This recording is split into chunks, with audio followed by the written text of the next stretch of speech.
In this video, I'm going to talk to you about why I left London. Am I coming back? It's the question everybody's asking me. I don't know. I'll see where the life leads me. It was my dream to live in London, and literally since I was a child, I don't know why, I wanted to do it. But the reason why I decided to leave, despite I moved in, I absolutely enjoyed it. I was living my dream. It was all great. I stayed 6 years, and towards the end I was just okay, the rents are absolutely ridiculously ridiculous. Okay, I have no words to describe that, how high it is for such rubbish apartments or rooms. It's disgusting. Okay, it's disgusting. So essentially the actual salaries, or me as a freelancer, I'm doing well, but I refuse to work my ass off, put my health into on the line and sanity as well, just so I can blow my paycheck on rent and expenses. So essentially you're paying so much money, but nothing belongs to you, nothing, you own nothing. And then I was like, oh my God, I paid so much money for rent and I don't own anything. So essentially if I want to move, or if I want to leave, or if I want to paint the walls differently, I have to ask the landlord. Nothing belongs to me, I own nothing. And the more older I get, the more I'm pissed off about it. And it's literally, you earn money in London and then you blow it. I don't know how people with a little bit lower salaries live there, because it's you cannot go anywhere, you cannot do anything. You just basically go to your room in a really bad looking apartment or house, which you have to share with 5 other people. Oh my God, I'm just lost for words. You pay so much money for council tax, and everything around you is just making sure you cannot sleep. The festivals, the events, they prepare at 3 a.m., waking you up. It's very hard to get a good night's sleep. Not to mention, everybody is a little bit crazy, especially with money. So if you have neighbors, you can hear them trying to kill each other. I'm not even joking. Everywhere I lived, it was the same story. It was some kind of violence in the household.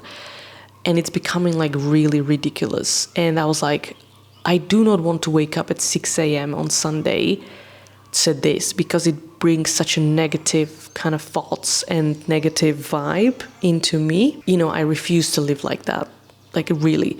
Then you walk on the street, Londoners are so rude, including myself. When I became a true Londoner, I started being really rude towards tourists and other people, because you have to kind of be like that to avoid psychos in a way. So you have to kind of be I mind my own business. But on the other hand, sometimes I catch myself just being this is so rude. So I'm missing that kind of friendly approach from the British, because when you go to a small town or small village in UK, then everybody's so nice and friendly. It's proper kind of British politeness.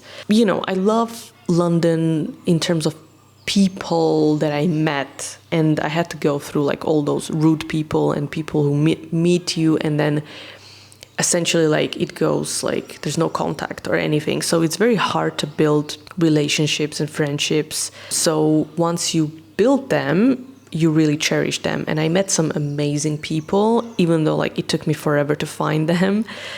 I did meet a lot of amazing people, and we had amazing time. Probably the best thing about London that I like, obviously in a lot of opportunities, but theater, West End. I have seen so many shows in theater because it's just so good. Oh my God. Another thing is you can go to any concert you want because everybody has a show in London.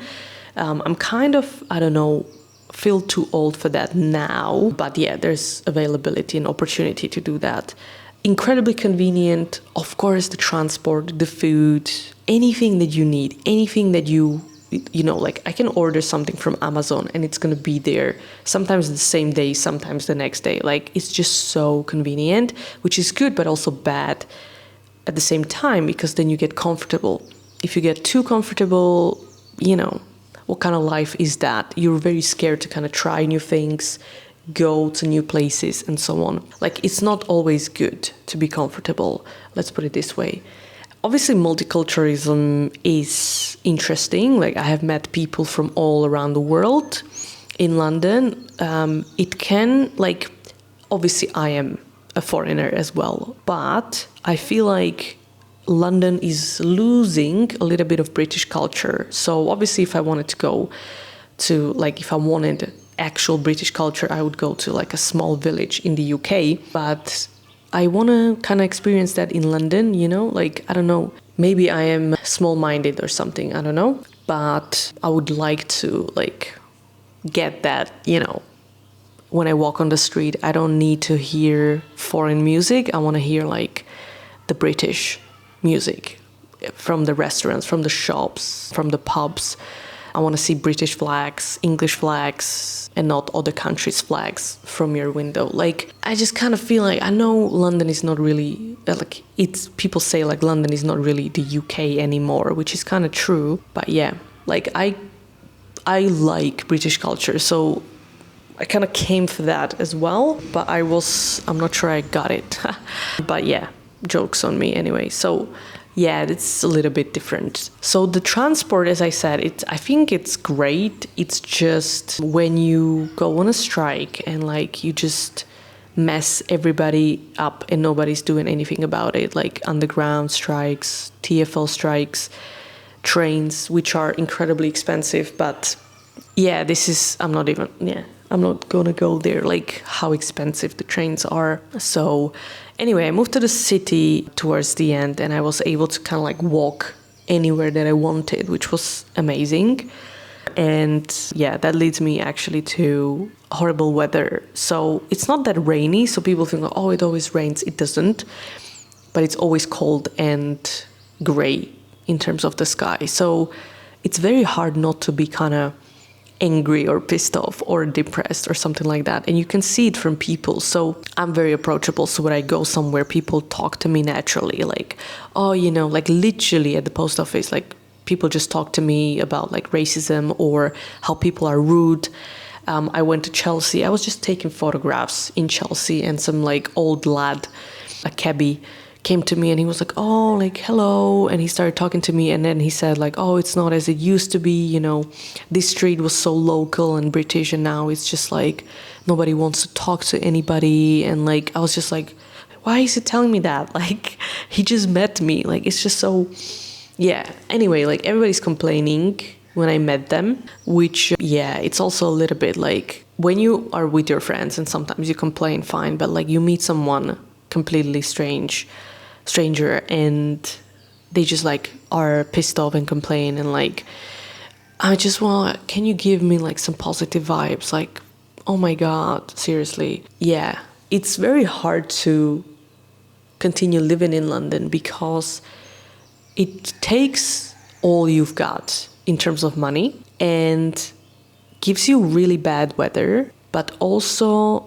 gives you incredible opportunity to grow, especially on a professional level, which I have done. So I am actually super happy I lived in London for 6 years, because it allowed me to build my business and understand a lot of things that I would never understand if I didn't go to London. So I'm incredibly happy.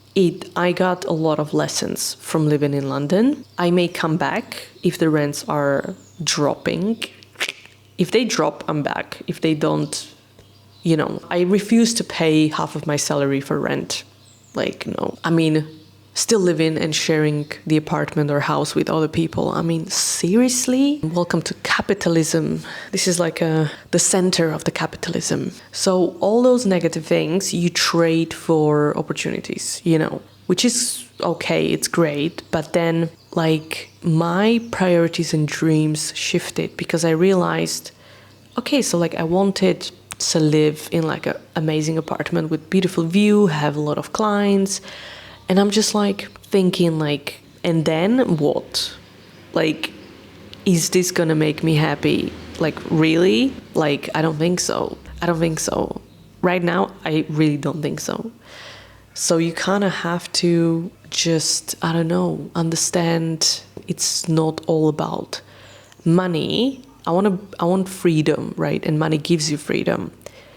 But also, I don't want to work to the bone. I don't want to work every day. I want to enjoy life. I want to enjoy sunny weather, be on the beach, go into the nature, go for a hike, take care of my physical health, and then have some money, obviously. But I refuse to work every day. And if you live in London, you kind of have to work every day. No, I'm not going to do that. The last thing I'm going to say about London, which I don't like, but it's a good lesson when it comes to business or also personal life, to be honest. Everybody's about money. Money, money, money. Not about getting it. Like, I was like that as well. Like, I want to earn money. Where can I have money, more money, earn money? When it comes to building a business, yes. But when I say everybody's all about money, I mean also your friends, or essentially people you think they are your friends, business partners that were helping you, and then they stab you in the back for like 20 pounds or 1,000 pounds. Like, people are very willing to throw you under the bus for 5 quid. Like, I'm not even joking.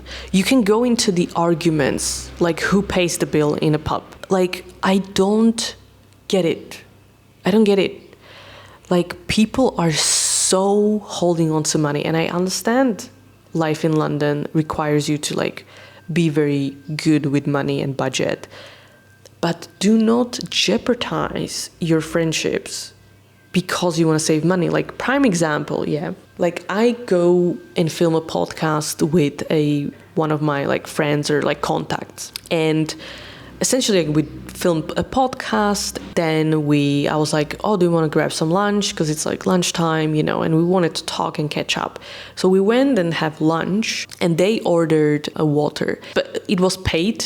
Right, it was everything. You pay for everything in London. It was paid. It's not like in Italian restaurant, you get tap water for free. But anyway, it was a tap water with like lemon, and they brought the whole big bottle of it, 2 glasses. So they brought it like for both of us. Obviously, like it was literally like a liter of water. But it was paid, and she ordered it. So she didn't want to give me any of that. She didn't actually know that I wanted to pay for the whole lunch because to say thank you for the podcast, right? But I didn't say that. So she ordered water, which I don't know, it was like 3 pounds or something like that. She had half a liter left at the end, and I was so thirsty. And she just literally drank it all. She drank 1 liter of water because, first of all, she paid for it and she didn't want to share it with me. Then at the end, I took the bill and she was like, oh my God, thank you so much. And she felt so awkward because I was so thirsty and she didn't give me any water, She was literally like taking it to her side and just be like drinking all of that. She must be like so full. Anyway, this is just a small thing, but this is what I'm saying. Like, it happens so much to me with friends or with businesses where we go to a restaurant and everybody's like, for example, trying to pay first because who pays last also gets the service fee, right? So when you pay first, you pay what you order, but you don't pay the service fee. It happened to me all the time with like friends and like business. Anyway, also one time I was hosting an event and we ordered like drinks and everything, and I always said like everybody pays for everything that they order. And at the end, they stuck me up with like 80 quid bill. I'm gonna put it in my expenses because it was a business thing. But like everybody just left and I felt like they paid. And then I went to pay and I had to pay 80 quid. And I was like, okay, great. Thank you very much. But it's funny because every time people do that, they save, let's say 5 to 10 quid, right? They screw you over. They save 5 to 10 quid. But they don't realize they lost the most important contact ever. So, because I'm not going to deal with those people anymore. So, this is what I said. They throw you under the bus for 5 quid, but they don't realize how much they lost. And I cannot get my head around it. If I meet someone, when it's professional or friend or whatever, and they say, I got it, I got it. You get the next one. I'm like, okay, this is my kind of person. Because you know what? I actually get the next one. Like, I I will pay for the next one. And I have no problem to do that, right? And I know they trust me, and I know that they don't care about like money. Even if they don't have enough, it's just like, it's just such a London thing. Like, I cannot get over it. This is something that actually bothered me for so long. And I don't know, let me know in the comments if you experience anything like that. Or like when you have like a party at home and you buy a bottle of wine and then everybody drinks it and then nobody wants to go and buy the new one. Like, I mean, another one, just so we can continue. Everybody's like, not everybody. I had people that were actually, on the same page. But sometimes people are just like, oh yeah, there's no alcohol anymore. Just, oh, I'm just so tired, I'm gonna go to sleep. And I'm just like, seriously? Anyway, I have to say this only happened to me in London, and I have lived in a couple of different countries. And London was definitely the place where this happened, like all the time. And I really cannot get over it. Let me know in the comments if you experienced anything like that. And what do you do about it? Does it bother you? Or, just let me know, please, that I'm not alone, that, this is happening to me. What do you actually do about it? Like, do you continue being friends with these people or being in contact with these people? Yeah, let me know. Do subscribe if you want to know some more stories. I'm currently in Italy. I have a lot of videos about that, pros and cons, and like my experiences. So definitely enjoy the content. You can also give thanks with the thanks button, or PayPal me if you want to support my solo travels. Subscribe, and I'll see you next time. Also comment if you want to move to London and have any questions, or if you left London